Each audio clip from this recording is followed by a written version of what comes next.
Probably my last speech. Oh, you're living at the... Where is it the last speech? It's the end of my level. Ah, okay. And then probably I'll have to start a new pathway. Which? It's nice to see that some of you have come in person. And this is officially our last in-person meeting, our last meeting at all for 2021. We made it. We made it through the year, the second year of Corona and all the issues that come with it. So I was expecting to have one guest today, and I was telling you she didn't show up yet. So because it's 20 after already, I don't want to waste any more time. I thought we'd just get the program started right away. As far as the business section goes, we had to postpone, as you all know, through email, the end of year event. It was very complicated with the restaurant, but we're looking forward to having one in January. We tentatively said the 18th of January, but I don't want to say for sure yet until we know what the new regulations will be for the new year, who's going to be here, who's going to be back from holiday. So I'd like to still keep the option open that we have maybe, we don't call it a New Year event, we call it a spring event. We're still going to get together, we still owe you that as members, to have an event where we are subsidized partly from our dues paying members and get together on a social basis like we did last year. We had a Harrigan event that some of you were at, but not all of you could make that. So the program, as you see in front of you, our agenda, thank goodness, is completely full for the group that we have. And I'm very excited that our Toastmaster of the day is one of our former presidents. Tom, would you like to explain the program for today? Because the business section, I really don't have anything. Thank you very much, fellow Toastmasters. It's a great pleasure to be with you again in person. It's really good to see all of you. Now, we have a nice program. We will have 2 prepared speeches, we will have the table topics, and we will have the feedback section, as usual. And one of the speeches is even an icebreaker, which makes it more exciting, especially for the person that has the pleasure to deliver it. Looking forward to it, especially. And with this, I think I'm very fast already to introduce the general evaluator that will present her team today. Please. Good afternoon, dear fellow Toastmasters. It's my pleasure today to be your general evaluator of the meeting for the first time in my experience, and I have a good team to support the evaluation, which I will be happy to introduce to you right now. So we have a grammarian who is Melanie. Melanie, if you could please kindly introduce the word of the day and say about your functions briefly. Okay, I won't stand because I think you all know by now the grammarian is responsible to look out for the proper usage of the English language. So I'll be listening as carefully as I can for the 2 prepared speeches, maybe even for the table topics to make sure that we're using the English language correctly. And I have a word of the day for you all today. It's galvanize. Galvanize is a verb, and it's to cause people to take action on something that they are excited or concerned about. So I'll give you an example. I think the circumstances that we've been through this year, especially with the pandemic or any other challenges that you've been through, it all helped to galvanize this club, to keep us going. So to galvanize is to take action, and the action that you took this year was really to show up and to just make a difference, even if it was online, to take a role, to be able to take a role that you've never done before at the last minute. So thank all of you for your galvanizing spirit. So galvanize, please use it. Thank you very much, Madame Grammarian of the day. And we might want to remember this word also from its physical properties, because galvanize also has the meaning in chemical reactions and physical world. If I may introduce my feeling about the word, remember it better. In the meeting, we also have other members of the team to help the meeting to be evaluated properly. And those are the timekeeper. And I would like to introduce Verdana as a timekeeper. Verdana, please explain what we are going to hear from you in terms of evaluation today. Right, thank you. So have some prepared speeches, table topics, and evaluation that will be the speeches that will be timed. I will be using the light right here. We have red for, well, actually green first for your first limit of the timing. Then you have yellow. Okay, it works. And yellow is in the middle, in between, and red is when you're over the limit of the speech. Just a very short reminder, the prepared speeches are supposed to be for 5 to 7 minutes. The table topics 2 minutes, 2 to 3 minutes, and evaluation 2 to 3 minutes as well. Thank you. Thank you very much, our Toastmaster. And the next role I'm happy to introduce, or maybe that would be the first role to be introduced, actually is our counter. The person who is counting the unpleasantries like and other interruptions we have in our speeches. And in this regard, Rina, would you like to take the floor? Fellow Toastmasters, my job is to count the R's, ohms and unnecessary words and repetition, whatever, and at the end of the thing, I will report it, and I have already started on it. So, Melanie, Tom, Tatiana, Gordana and me. Thank you. Excellent, we are going to properly evaluate you today, it seems. And we found another role which was not filled today, and I will be happy to take it if nobody minds. It's about the ballot counter. The person who is evaluating and announcing the winner of the table topics in session, gathering the votes from all the members of today's meeting. If there is no objection, I will take this role with pleasure.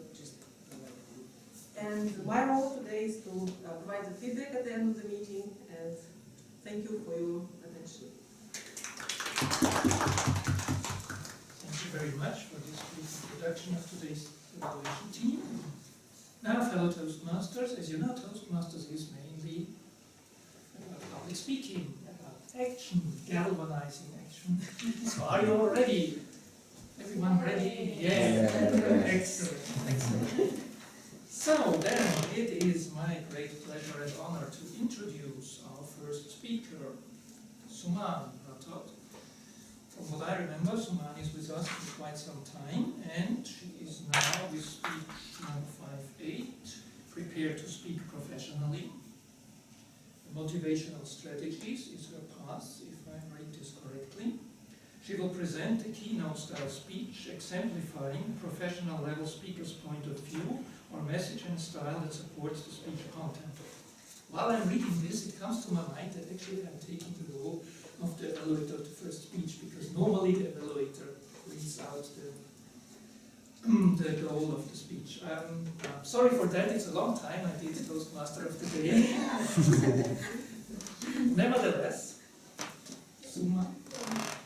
I should mention the evaluator for the first speech. So, evaluator for the first speech is Lee. Okay. So, you will be evaluating. I will be evaluating Suman, and I will do exactly what Tom just said. You will look with a special focus on on the keynote style, most probably. So, where do I find the title of the speech? Values. Yeah, values, yeah. So, it is values, Suman Ratot. Suman Ratot. Values. Sorry? Yes. I don't know. I think he's not in the office today. There's always room for stories that can transport people from one place to another. This is a quote by none other than our famous J.K. Rowling, who was successful in that. I believe that stories are not only made for sheer entertainment, they can also be teaching tools. I come from India. Here we have lots of religions and lots of epics and stories teaching children and everybody, grown-ups, how to behave, how to be. However, even if there are multiple religions and multiple epics, people distinctly remember one epic, Ramayana. What's special about Ramayana?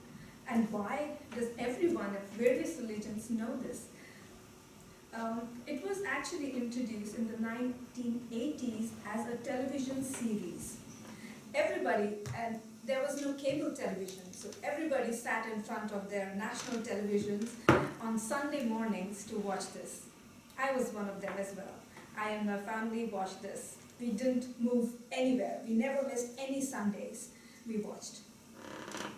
Ramayana happens to be one of the largest epics in the world of literature. It's the most ancient one.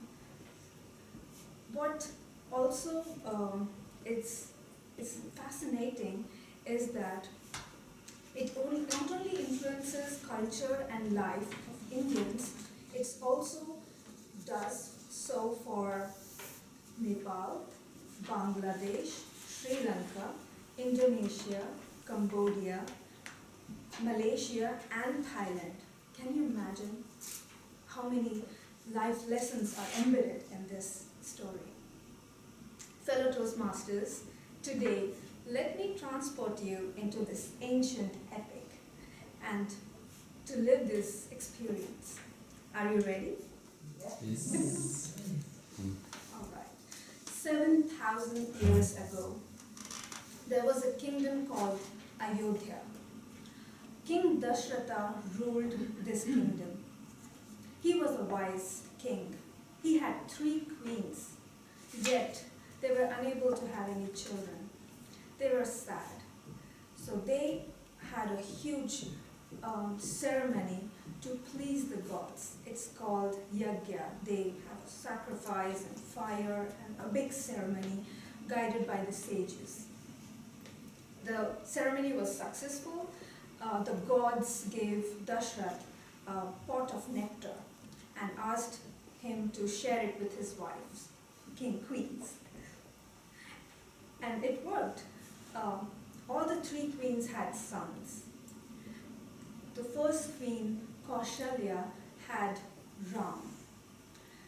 The second queen, Kaikai, had Bharat. And the third queen, Sumitra, had 2 twins, Shatrughan and Lakshman. All the sons were kind and well behaved. As they grew, they were educated and trained to be future kings. As time passed, one day a sage called Vishwamitra came to the kingdom.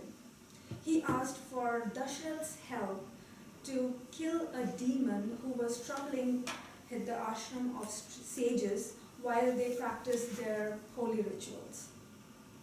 Dashrath thought that Ram and Lakshman were ready and grown enough to take up this task. So they traveled along with the sage and went to the forest and found this demon and completed the task successfully. So they received blessings from the sages and they started their return. During their return, they crossed a neighboring kingdom of King Janaka. Here, they were informed that a big ceremony was happening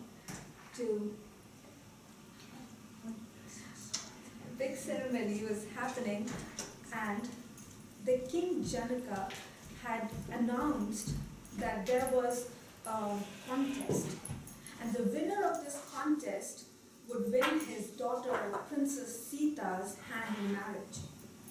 The contest was to pick a mighty bow belonging to Lord Shiva in his hand. It was blessed and it was magical that nobody could pick it. So we knew, like everybody knew, that somebody had to be spectacular, really wise and great, mighty to pick it. Prince and princess and lots of kings came from various faraway kingdoms to accomplish this task and win Sita. However, after everyone's turn Nobody was even able to move this big mighty bow. When Ram's turned king, he was able to pick the bow effortlessly.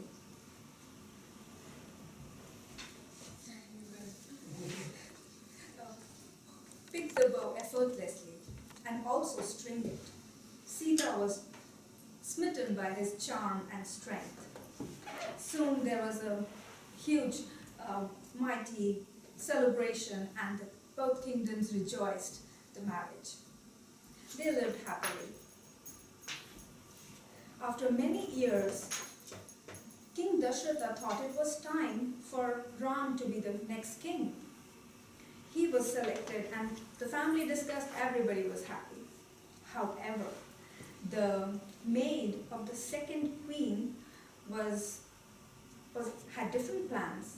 She poisoned the second queen, Kaikai, saying that her son Bharat was more suitable to be the king.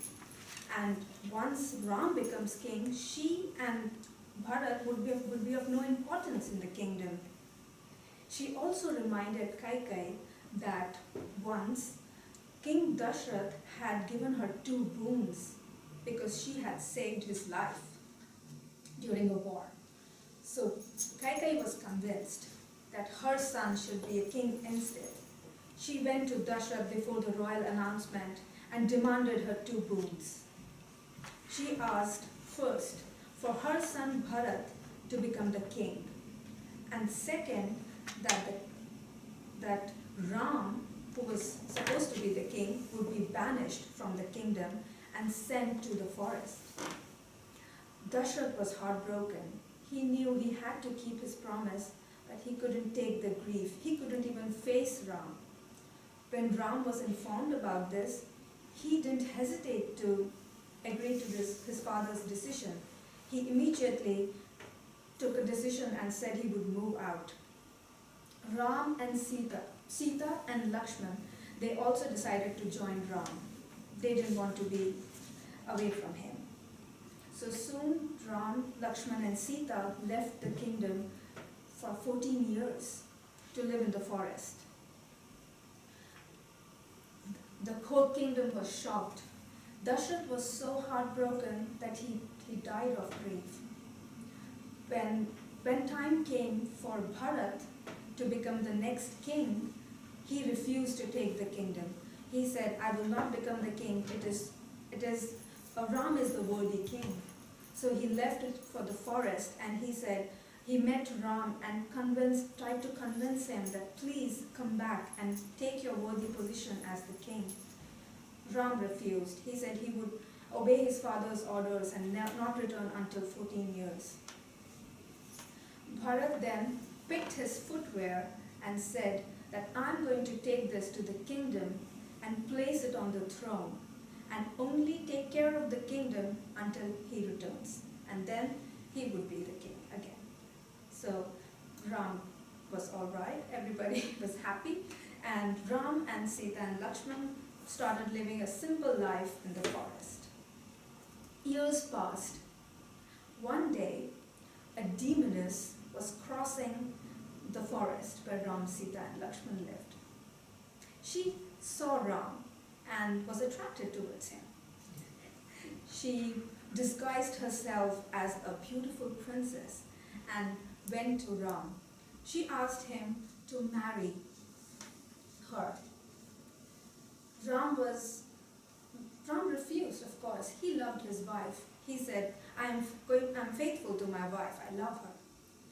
The demoness showed herself. She started cursing. She said, oh, you have insulted me. I am going to kill your wife, Sita. And she went to the hut and went near Sita and wanted to kill her. Lakshman was around and he saw this. He took his sword and cut her nose.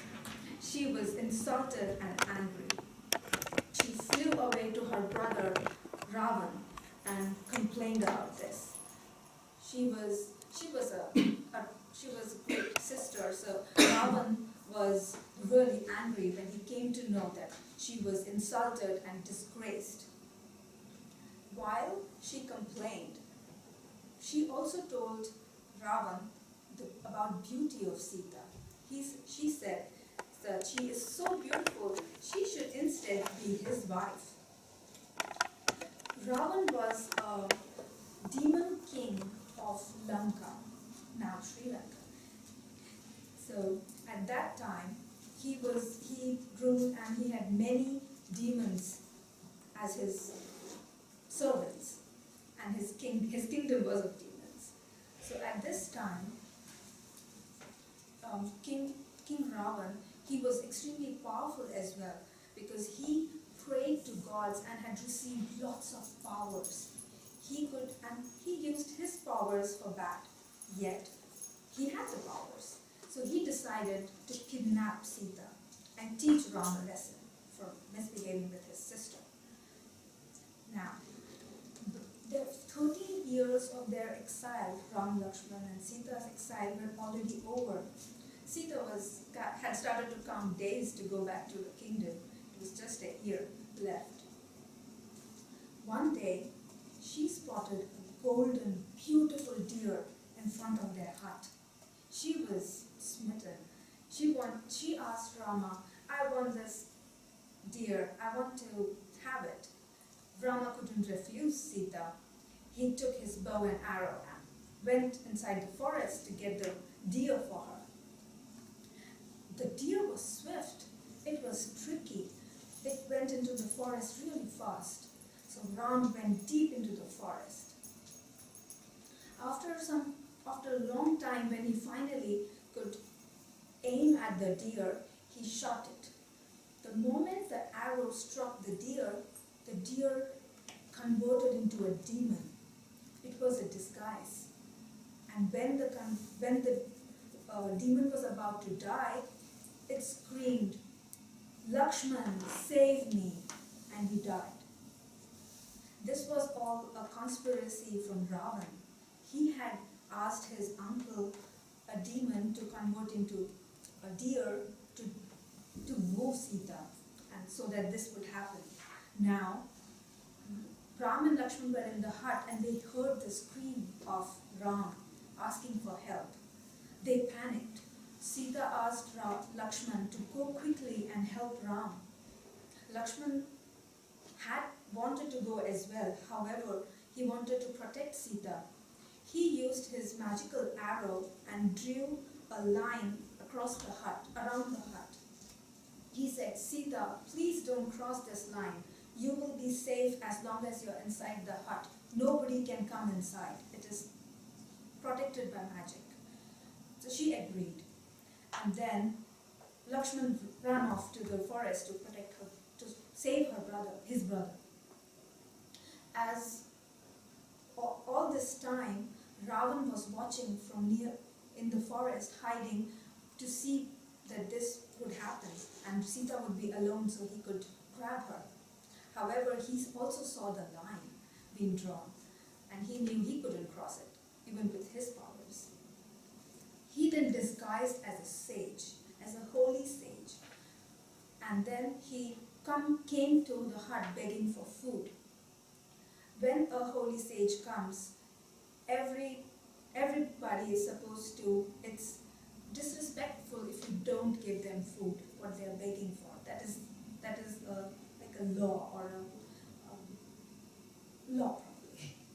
So when Sita saw a holy sage in front of her house asking for food, she felt a need, she knew that the law had to be obeyed, and she unsuspectingly took food. And what would a sage do? And she crossed the line and gave him the food. As soon as she crossed the line, Ravan turned his disguise into the monster that he was and grabbed her and dragged her towards his chariot and took her to Lanka. Nobody knew this was going to happen. Ram and Lakshman were deep in the forest. When they returned, they were panic-stricken to see Sita missing. They were worried. They started looking all over the forest, looking for clues. What happened to Sita? Nobody knew what was happening. Days passed, weeks passed, nobody could find any clues, both of them. One day, they met a monkey warrior, a king called Sugriva. This king heard the story from Ram and Lakshman, and he suggested he could help Ram and Lakshman with all his monkey army. However, he was having a war with his brother Bali. He suggested if Ram and Lakshman could help him win the war, then he could use both the armies to help him. Ram and Lakshman were hopeless. Of course they agreed. They helped Sugriva win this war and become the king of the monkey kingdom. Once Sugriva became king, he asked his minister Hanuman, a very wise monkey, to help Ram and Lakshman find Sita. He sent all his army with Hanuman and said, "You're responsible now." Hanuman was a very wise monkey, and he was no ordinary monkey. He was actually the son of a god, Vayu. However, he had many powers. However, he was cursed to forget his powers because he had misused them when he was a child. So, not knowing his powers, he used all his might and all his wit to find Sita. He found with his monkey army clues to the information that Sita was held captive in Lanka. However, when they reached the end of India, there was sea because Lanka was an island. They didn't know how to cross it. Now was the time when his curse could be reversed. His curse was to forget his special powers, Hanuman's powers, which were that he could fly. He could become as huge as he wanted and as tiny as he wanted. So the curse was broken by his chief, and he told him that you are actually very powerful. And now, as soon as he was told about his powers, the curse was broken. And then he was powerful again. He chose to use his powers for good and help Rama. He flew across the ocean and found Sita in Lanka. He promised Sita, and now that he was confirmed that Sita was there, he promised Sita that Ram and all his army will soon come to Lanka to save her. As soon as Hanuman reached Ram, they knew and they were hopeful about it. They built a bridge from India to Sri Lanka, the island, and then they attacked Lanka and to bring back Sita. The war lasted for 14 days, 13 days to be precise. And this war, Ravan had an army of demons and Ram had an army of monkeys. However, the battle was fierce, but Ram got a lot of assistance and support from gods because he was doing the right thing. After 13 years, Ram had won. He killed Ravan, and soon Ram was united with Sita. In this time, 14 years of exile were also over. So they decided to start their journey towards Ayodhya, their kingdom.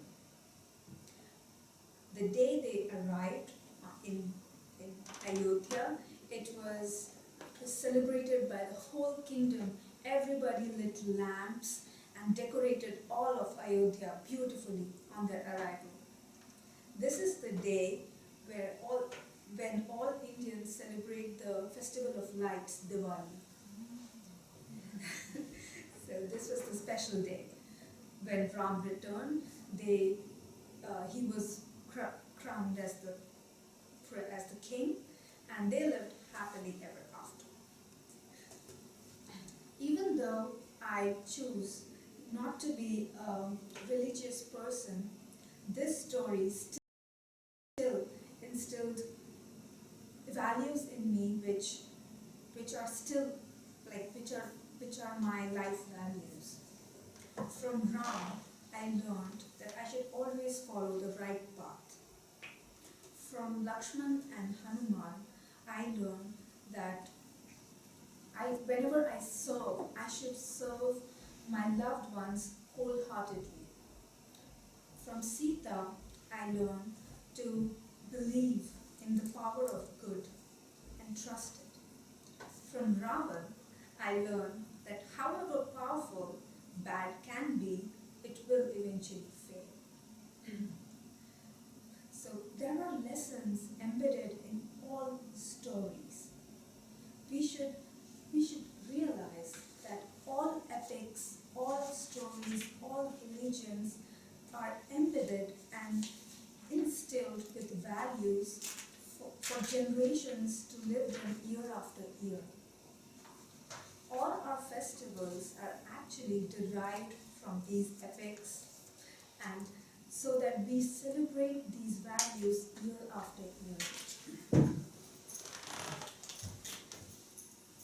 Friends, in this festive season, in the holidays, let's gather near our loved ones and celebrate the values that bring us all together.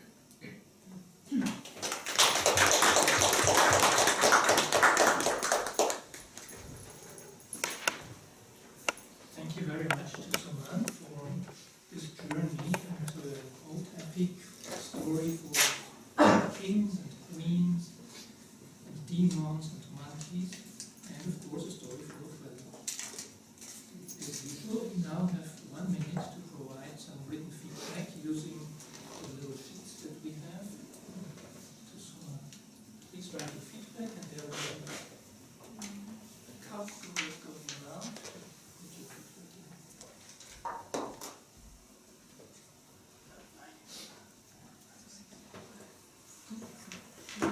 Yeah, you can write as much as you want. Yeah. What is this about? Oh, evaluation.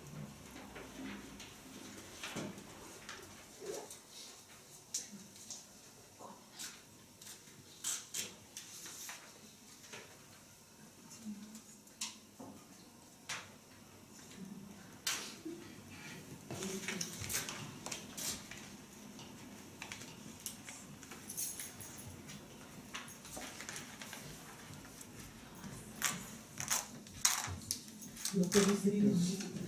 You are the visitor, that Melanie said. Exactly. Yeah. Yeah, it's very bright. Very good. 1 minute over.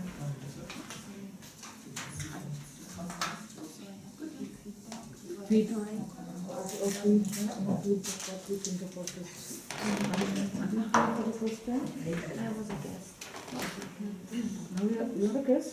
I was. I was, yes. Now you give me your feedback. What you like, what you didn't like, so what you think about this.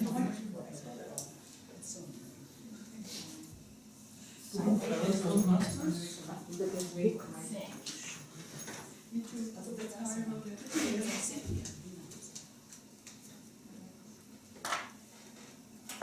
Stories are so nice, it's very difficult to read. Especially since we dove into 7,000 years of history. It's not easy to read them. Still, we have another program. We have at least one person on a pretty exciting journey. Because for Benjamin it will be his icebreaker, so his journey into public speaking in his club. And this time I will call upon the evaluator of the speech, Ines, to introduce the speech.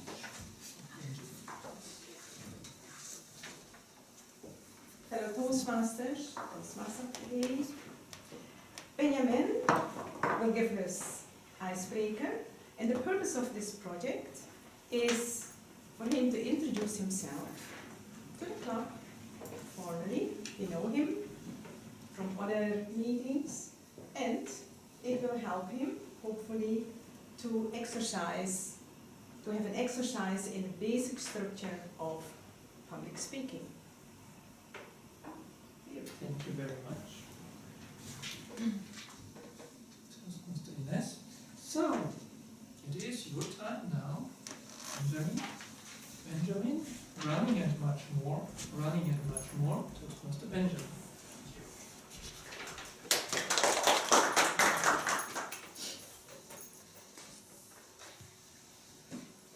9.58 seconds. This is the time for the fastest ever man to run 100 meters. From that point of the room to the very end of the same room, Usain Bolt takes less than 1 second. Can you imagine? This man accomplished what nobody has succeeded in doing before. 3 successive triple gold medals in the Olympic Games, in the simplest sport in the world. Yes, track and field is the simplest sport in the world. You don't need a racket, you don't need a ball. There is no counting system, not even a team. This is so simple. The simplicity of track and field is in fact its difficulty. The miracle of Bolt is that more than winning, Usain Bolt is a pattern in the discipline. When he is on the track, he is going to win. This is the Bolt legend. Usain Bolt is for me an inspiration for several reasons. First, because Usain Bolt has always been recognized and tremendously appreciated by his peers. In a sport where competition can be overwhelming, especially in these minutes out of time, just before the start, Bolt's outsider always revealed that the atmosphere was friendly when he was on the track. A French pole vaulter, who had experienced an injury in a meeting, reminded Usain Bolt, asking him, "How is your foot?" more than 1 year after his accident. Considering and maintaining good social relations is also something that I implement in my everyday life. For example, by saying good morning to the UN security guy when entering in the VIC. Or I often challenge myself in these elevators. I look up and I ask the person in front of me, "How is the day going?" Or I simply smile to him or to her. These elements can only make my day and the other's day better, more enjoyable, and more friendly. Second, what impresses me the most in Usain Bolt, it is how relaxed, how unstressed, how serene he looks, he seems before the race. To such a point that he allows himself to joke just before the start when all competitors have only space for concentration. He likes to say the hardest part of the competition is the training. And I like to apply this way of thinking when I encounter a stressful event. In every task, in every job, there is a stressful point. For example, in my Toastmaster path, point of stress is the icebreaker, for which I need to deliver a speech in front of you. And just before that kind of stressful event, I always apply Bolt's method. I have prepared, I have practiced. And it's not due to stress that I'm going to fail my presentation. This mindset is transferable to any situation. Before a job interview, before an exam in the academic field, before presenting a report to an assembly, and as Usain Bolt does before the sport competition. Being performant, very performant, is something, but taking care of good social relations between us and fellow Toastmasters and honored guests, being able to control your stress, as I'm trying to do now, is even more important.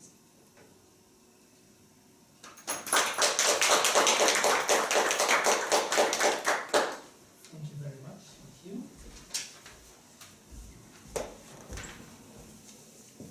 Well, at Toastmasters, it's always interesting with our speakers, although I think they did not try to organize themselves to communicate with each other about the topic. Still, we found values in most of the speeches, whether it was in ancient India or it was in the world of sports and the icebreaker. Thank you very much for the speech. And again, 1 minute for feedback to Benjamin.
Fellow Toastmasters, although we heard about ancient epics and sports, I still feel it provides some kind of near Christmas atmosphere, at least for me. It's a very calm and quiet atmosphere. And I think we can enjoy it here, right? The way we usually enjoy our meetings. And still, in all quietness, it sometimes, and especially for a Toastmasters club, it's quite interesting and it's part of the game to have something to say. And since some are more shy than others, we need an opportunity for this, a special opportunity that is given by the table topics. And for the table topics, it's my pleasure to welcome our topics master, Brigitte.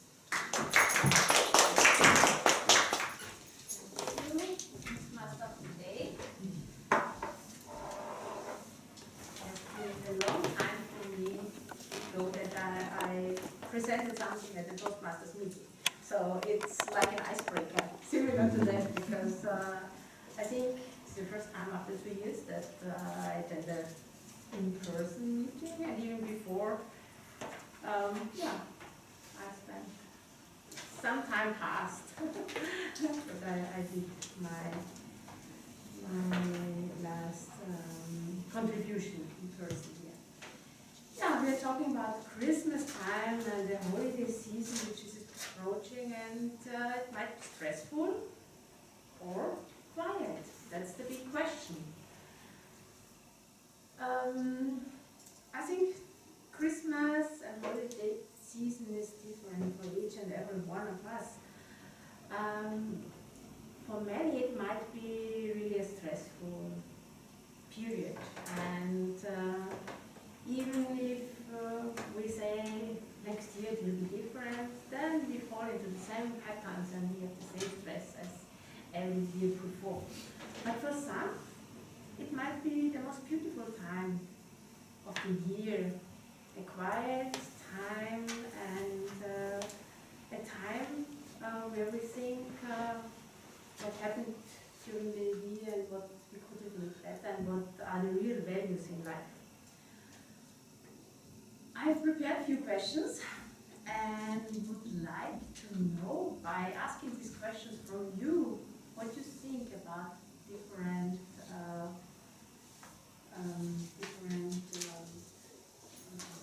parts related, or different themes related to this holiday season or Christmas season. I have 13 questions. didn't know how many people would show up and how galvanized everybody would be and enthusiastic to volunteer to answer such questions. Almost everybody has a role, and we have the rule, or we had the rule, that only those people are asked to answer questions who have no role. But I think maybe I ask the volunteers who would like to take one question to answer. Is there any volunteer? Please choose a number between 1 and 13, and I would ask you the question. Melanie. Yes, 7. 7.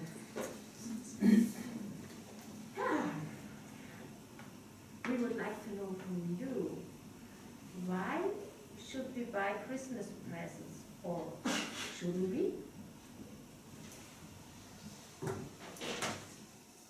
Fellow Toastmasters, that is an outstanding question. Presents. As you all know, we have love languages that we all function from. And I did a table topics once where I talked about 5 different love languages. And one of them is the gift giving. So for some people, it's very important to receive gifts because for them, that means it shows that they are loved. And for other people, they enjoy giving gifts.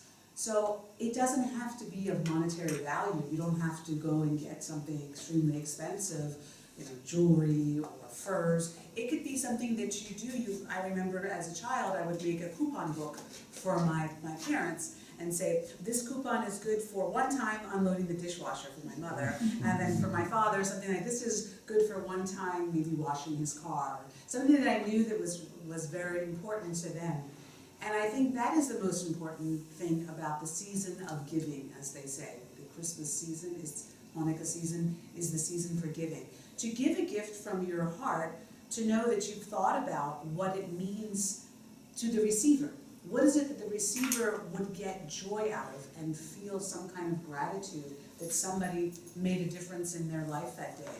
And it's really not about the value of it in monetary form of cash or is it big, do I walk in with a big gift? It's what it can be between you and that person, that special connection. So gift giving to me is not just important at Christmas, I think it's important all the time. Thank you.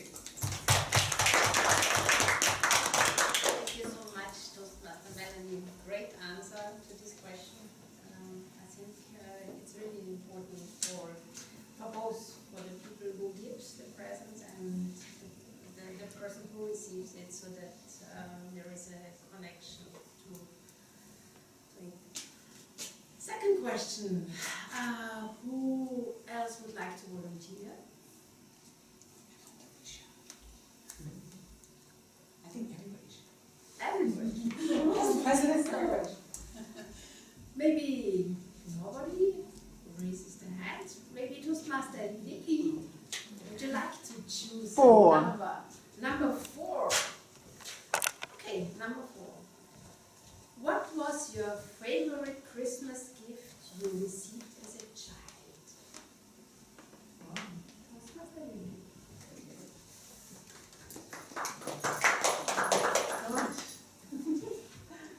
I can't even remember it. I just know my mother used to give me underwear. She used to buy, every year she used to buy me fresh underwear, enough for the whole year. And so actually I started looking forward to having fresh underwear. And when I left home, and even when I've been here in Austria, occasionally when I look at my underwear and I think, yeah, actually it wasn't a bad idea once a year to go out and get 5 or 8 or 10 pieces of underwear, because otherwise, it's funny though, when I bought underwear for my family or socks, they didn't appreciate it. They didn't understand it. So getting and receiving, it really has 2 different aspects, the one who's getting and the one who receives. We weren't that well off in our family. The main focus was really just coming together And this will be the first Christmas since my mother died in August. And my family's in Australia, my brothers and their families. And I have carried on the tradition that my mother taught me of always coming together on Christmas Eve, even though in Australia Christmas is on Christmas Day. And my sister-in-law used to invite everybody for the 25th for Christmas Day for the turkey. So I make a Christmas turkey for the Christmas Day. I make fish and potato salad for Christmas Eve. And what we appreciate the most is all the family coming together. And a few years ago we instituted Secret Santa. So when the kids were little, everybody bought something for everybody, even if it was just €1 or €2 worth.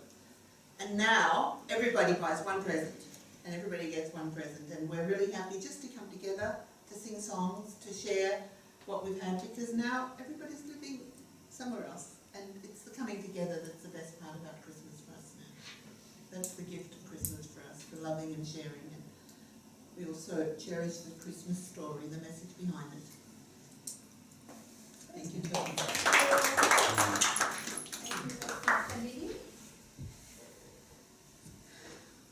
One more question. Who else wants to volunteer? That's brilliant. Behind me, number 9. Number 9. Oh. Yes. Tom, what is your favorite holiday tradition?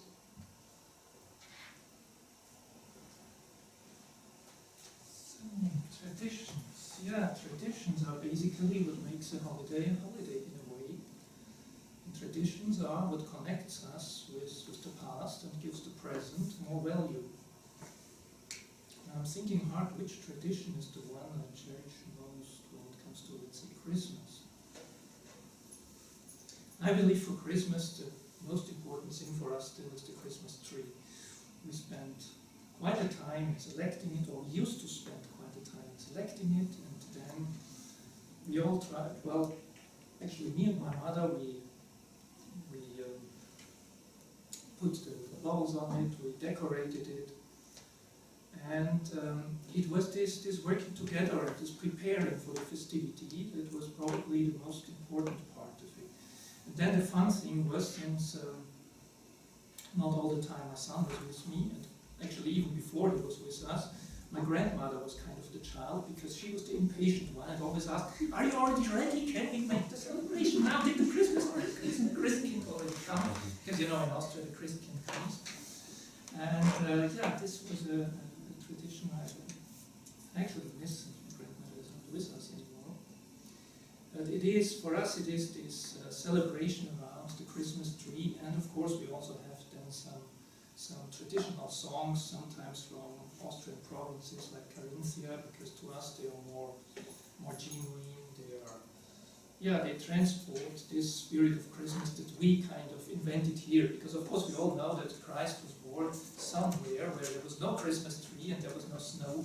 But for us, Christmas is here with some traditional Carinthian songs, a Christmas tree, and hopefully snow. Wishing you a nice Christmas season. It was not so fun. Yeah. We come to the next question. Who wants to answer one question? We also include guests today, so yeah. One more. I'm going to introduce her at the end. That is, I'm sorry. Observe today. She's coming in. So. Yes. Number 8, please. Number 8. What is the best Christmas gift for you?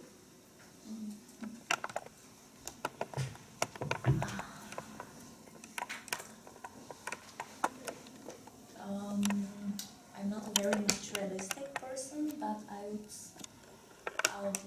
would perceive it as a gift, the gathering of all my friends and family, which is kind of very difficult to put everyone in one place, since many close friends of mine or family live in different parts of the world.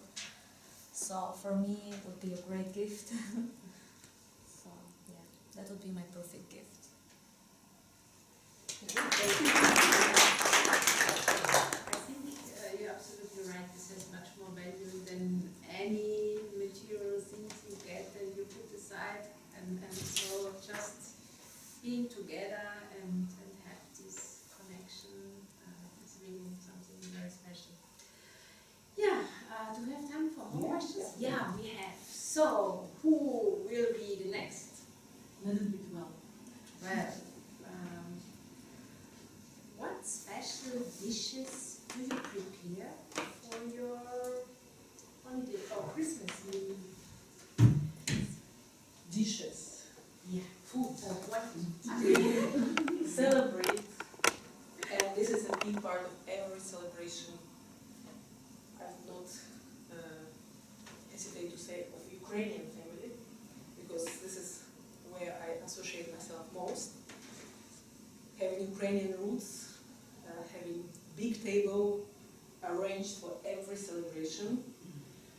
But for Christmas, we are actually not so organized in terms of the variety. There should be 12 dishes on the table for the Christmas Eve, which is for us 6th of January. For Orthodox, Christmas comes on the 7th, and those dishes should be different. They should traditionally be associated with richness of nature, the richness of spirit and gifts which God gives us, and how He blesses us with all of those. So for us, we really put big sense in every food type we put on the table. We make special drinks out of dry fruits. We have rice or wheat to celebrate the earth, Mother Earth. We also have sweets to sweeten our lives before and after, and not only on those living at this time. And of course we have something rich like meat, or not fish, I would say. Meat is more valued, I would say, in the traditional cuisine. So all that on Christmas is really apogee, or the top notch concentration of all the meaning food gives us. Exactly, Christmas plans our year ahead. So I wouldn't select one dish, but I would encourage everyone to go for 12.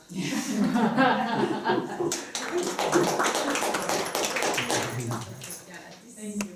Sounds delicious, but also the work, I would say. So, one more. Who would like to? Yes, Rina. Which number would you select? I select number 3. Number 3.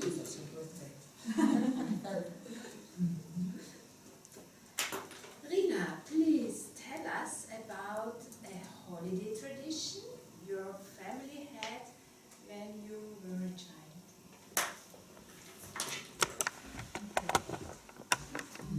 Fellow Toastmasters, dear guest, I grew up in southern India, Kerala, in the 60s. That means, just like Lily said, our family was not that rich, or money was not there. So we had 4 big celebrations in that village, the village where I grew up. It's all connected with the religion, Christmas, Easter, and 2 times the celebrations in the church. One is the feast of Mother Mary, and the second one the feast of Saint Sebastian. And we children always were so happy to go to this market and get, well, you will laugh about me, get one orange. Because orange is not something that not available in southern India, so it's coming from somewhere. So my father, my parents, we did everything to get that we 3 children get 1 orange for the first feast. And we were so happy. And then sometimes we used to get a lot of sweet items, and then we also get during the festival this bangles. The Indian girls like this bangle, colorful colorful glass bangles, just 6 or 7 of them, and it will break very easily. So we will wait for the next church festival to get the next six bangles. So orange, sweets, and bangles, broken bangles. This is the it was a joyful time, and this was our feast. Thank you. Very interesting because it's so different in each and every country, and also what is important for a child, and one still remembers those traditions, so it's very wonderful. Yes, next, who takes one more question? Yeah, Toastmaster Ines, please, could you select one number between 1 and 13? 4. 4? 4? It's gone. 4 is gone. Four is Lily gone. took 4. Lily took 4. 5, yes. Ines, what is something you could do to help someone at the Christmas time? Or this Christmas time, let's say. Please. Whoever you want to. Madam, table topics masters, fellow Toastmasters. I have actually a story in mind. And this story is about the baby who was born thousands of years ago, came out very unprepared from very poor parents under very difficult political circumstances. So that's a lesson for all of us, I think. This story is for me a very important one, because what we're doing, what I feel, we are carrying this story even further now in 2021 and probably many more years, as long as we will be living. And I feel that we really need to galvanize this information a little bit in a direction that people really see this story is not a romantic story somewhere in the Middle East. It has to do with our life, with our current life. And I see that we have so many situations where we are not prepared for. Look at us now. We were not prepared for 2020. We were also not really prepared for 2021 in some circumstances, but we're doing great. And I think that is for me the biggest lesson I would like to give to somebody for any Christmas party. Because let's take the positive things out of it. Thank you. Thank you, Toastmaster Ines. I think we have no time for more questions. Yeah, sorry, you should have stopped me earlier. Yeah, no. So, thank you for participating and letting us know your opinions, your traditions, and this is a hand over to the Toastmaster of the day. Thank you very much.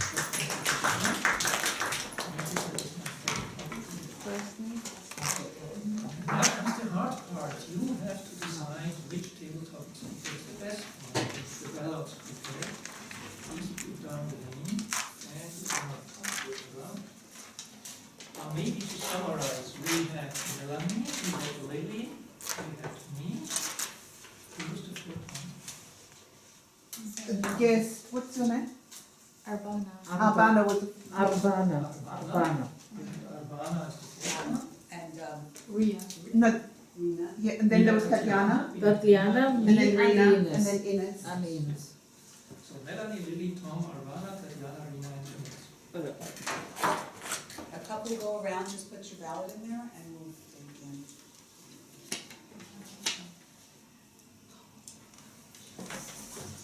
So we have 1 minute to collect. I think we have 1 minute to collect and then we go.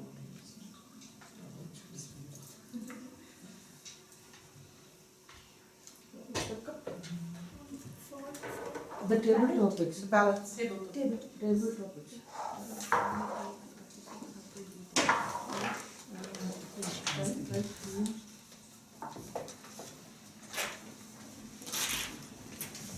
You select who gave the best answer, not who gave the best answer, in your opinion. Melanie, Lindy, from you, Akira, me, or in your opinion, who gave the best answer? So you write that name here and put it in the comment.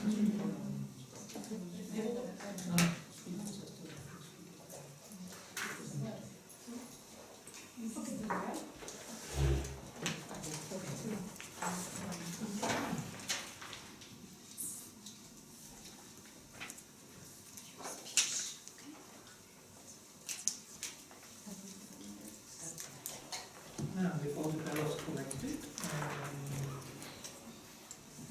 Tatiana will count them. However, meanwhile, we will continue with our program, and traditionally, we try to not only sum up, but to give some feedback to all people involved, especially to our speakers. And this is where I call upon the general evaluator to start the feedback section. Thank you, Toastmaster of the Day, for giving me a reminder that I'm not only the bell counter but also the general evaluator. And I would like to start from a countable evaluation, meaning time. I'm sorry, they still have to do the evaluation for the speeches. That's just written, right? Sorry, never mind. We did all online, so. Okay. So if you can please. The timing. Okay. So, today we had 2 main speeches. Thank you for that. Point of order. Point of order. You can't give the timing until we've done the evaluations. We need to give the evaluation speeches. So should I? You should the same period as the general evaluation. At the podium. Very easy. It's present. First time is not always the time where you are perfect. Maybe you're never perfect actually. Not trying to reach the perfection, but to evaluate the meeting we had today. I would like to start from timing still. No. It's from my side that we all came on time, but we started a bit later than we were supposed to do. Then we had speeches which were delivered on 2 extremes. One side we had a very long, very informative speech which brought us very far and long ago. And another speech which was an icebreaker which brought us to today's values. Both of those, please. May I give the evaluation for the first speaker, please, as the first evaluator? So do we still have the evaluations, not only the written ones? Thank you very much. Please, the first evaluator, Lily, the floor is yours.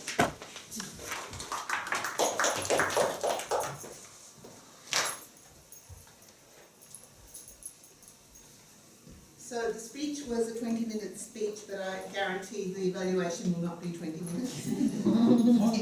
It was the motivational strategies. The last speech on a certain area, prepared to speak professionally, and the purpose was to present a keynote style speech exemplifying a professional level speaker's point of view or message in a style that supports the speech content. The title of the speech was Values, and I love the way Suman comes forward and has a very clear, open manner of communicating. She really communicates very, very clearly, and I really appreciate that. I missed, however, a welcome greeting. I wasn't sure what the speech was really going to be about. We had the title, Values, and at the very end it was clear. You did talk about values and you presented something very, very important. And the good start with the opening statement. However, then you came with a lot of names which were very, very unfamiliar to me, and told a very long story and kept introducing new names which I was very unfamiliar with.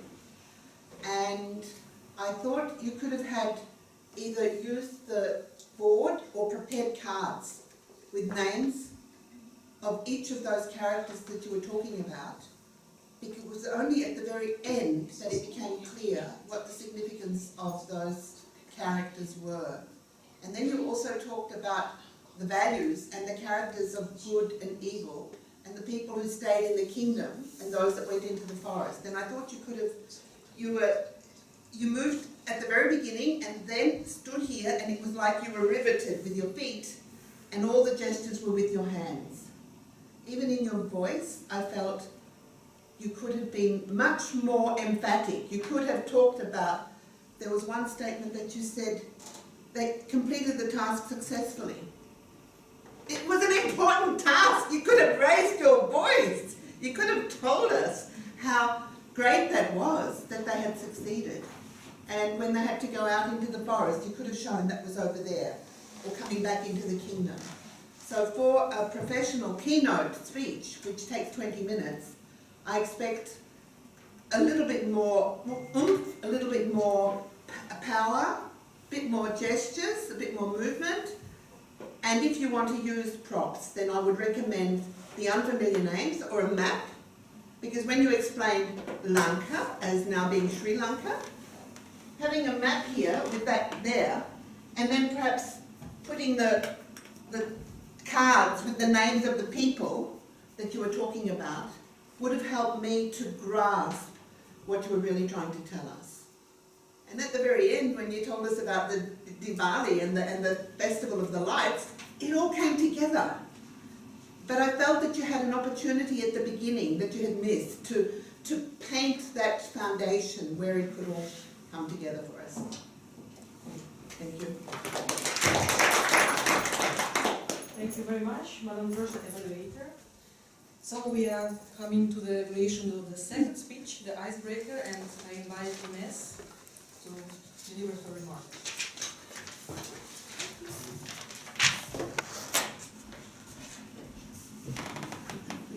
Madam General Evaluator, hello Toastmasters, honored guests, thank you. Toastmaster Benjamin. Wow, you did it. I know, it was long awaited, and you did it. Congratulations. Can I have 3 minutes, please? Yes. You have a lot of talents. And I know that Usain Bolt's, his ears were ringing. I am sure, all the way in Jamaica. He's a Zen master. I'm sure you know it. And I do not know whether you also have these aspirations. Sounds like a mindset going in that direction. We wanted to know that from you. Who is this person? Benjamin. Were you born in Réunion, North Caledonia, or in France? Where are you coming from? The icebreaker is telling us where, what, when. This is the person we wanted to know about. However, your opening was very good. You have creativity in you, and this creativity needs to be developed further. Toastmasters can help you. Why did you come to Toastmasters? We want to know that. It's great. You were able to combine certain issues with stress, daily life, professional life. You were able to look at the miracles around you. You were able to say all these nice things to us with very little notes. Once in a while you were looking at it, but in fact, as an icebreaker, as a first speech, well done. Because as an icebreaker, we always hang on to our notes because we don't want to miss any important word, nothing. You have prepared it, and we knew that you had prepared it. You told me that. You handled it very well. at fillers, your speech tempo, ready to fast. I put that also on the evaluation form. Tempo was fine. Fillers, I hardly found any fillers. As I said, you have what it takes. You have the self-confidence, you know what you want to do, you know probably where you want to go. This bow and arrow being used by Usain Bolt, try to be the next Usain Bolt in Toastmasters. Congratulations.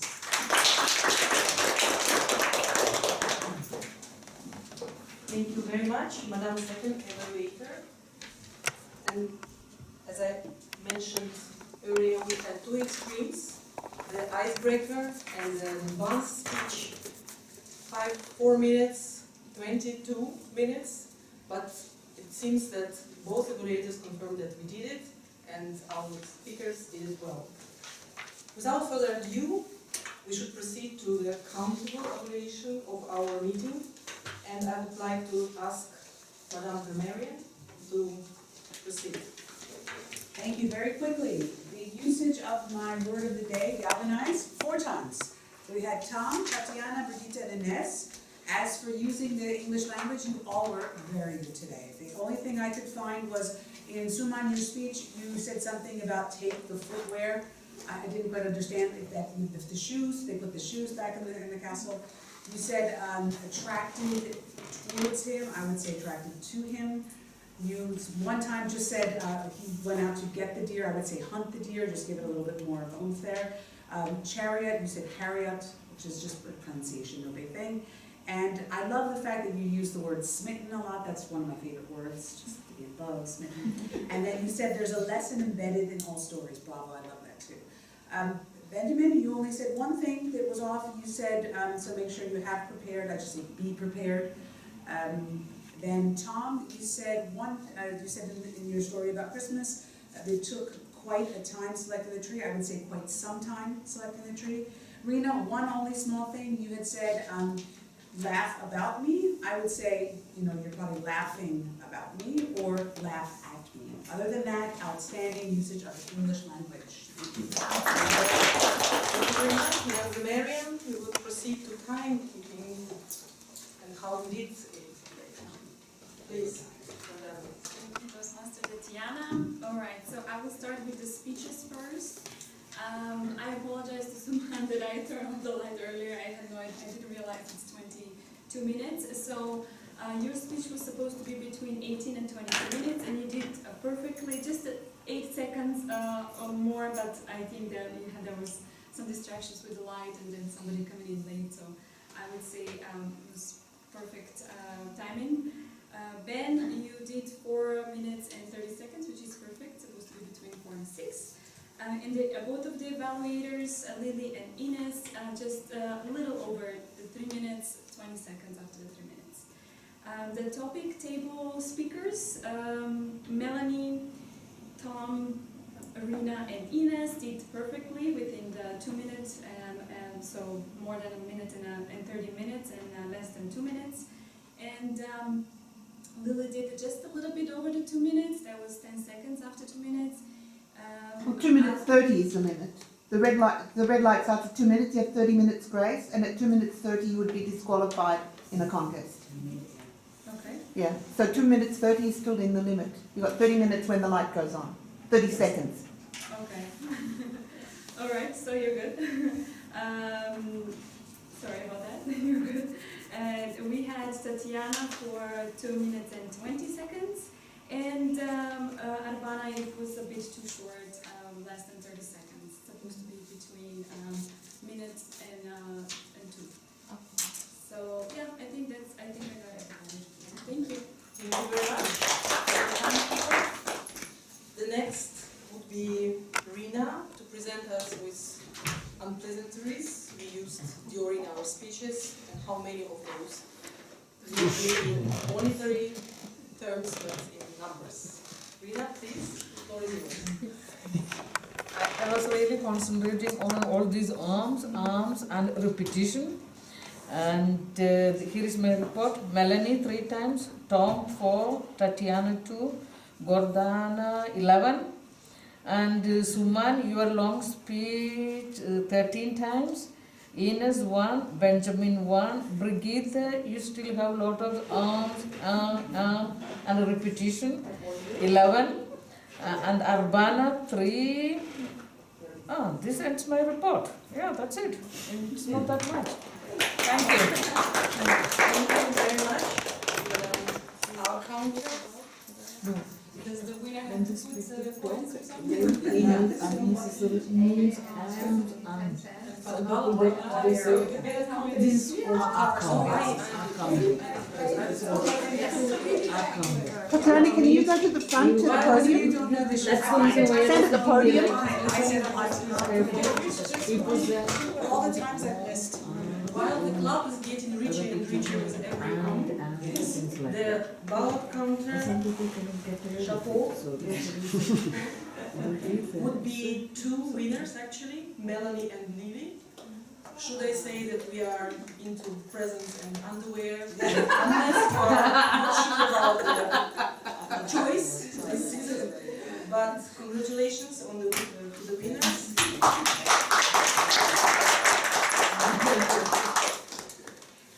To evaluate the meeting, if the Toastmaster of the day allows me, we do not have a very mature participant or member of our club today with us. Maria Teresa is not here, but she really instructed me to be firm, and I try to keep with her traditions. Actually, we have nothing to tell her. We did very well in terms of saying thank you when we gave each other a chance to switch from one procedure to another. So there were no thank yous, unnecessary thank yous. They were really organized very well. Again, congratulations to the speakers today. Both speeches were about values of the past, which we bring to today's world, or values of today, which a young gentleman is introducing to us and reminding us about, or the values that season is bringing us in terms of topics we selected from the table. I think we were on time, even if we started 7 minutes later than we were supposed to do. And we did well in terms of paying attention to each other's speeches and giving the feedback. Congratulations on a good meeting and properly organized evaluations and speeches, the actual goal of our meeting. Thank you very much, and I return the control of the meeting to the Toastmaster of the day.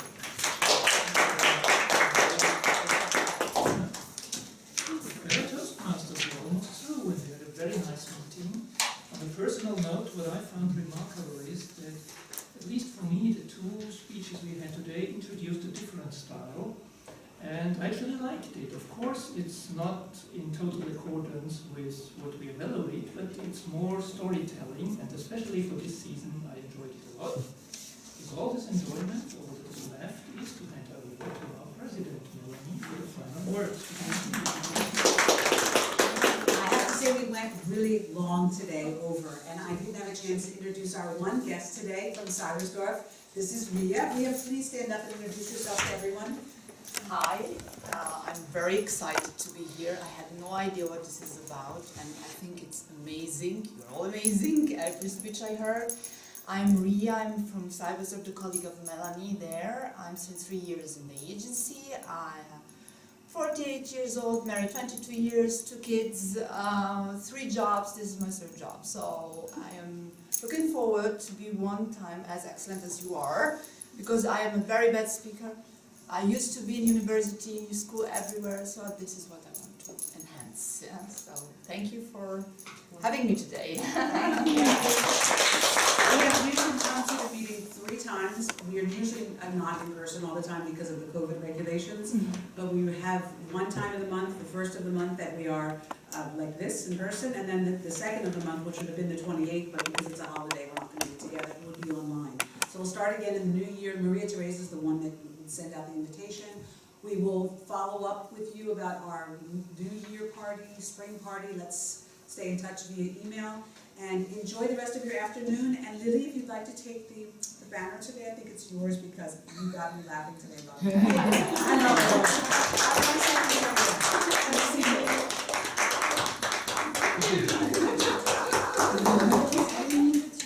No, I have the name. I have she signed it up. So I send you and Maria Teresa the name. Her and yours.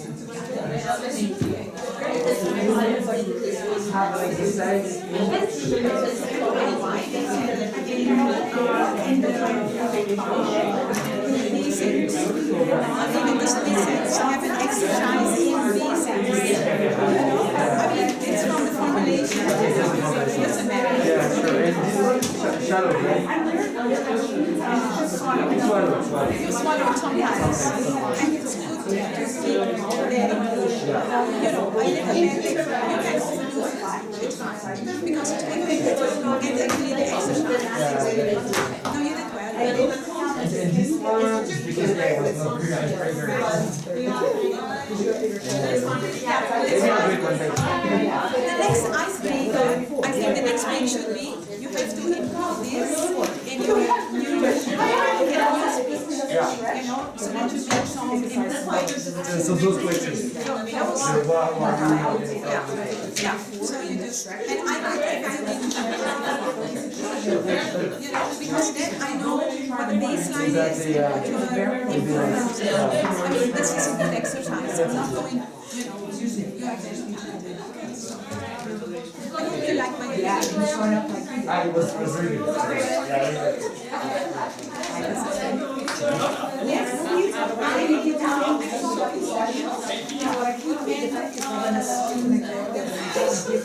Fine.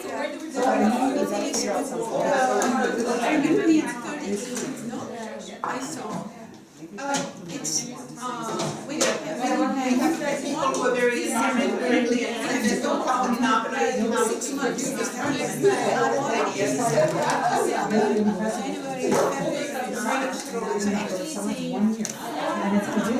need to be paid. That is 4 times 8. 4 times 8 is 32.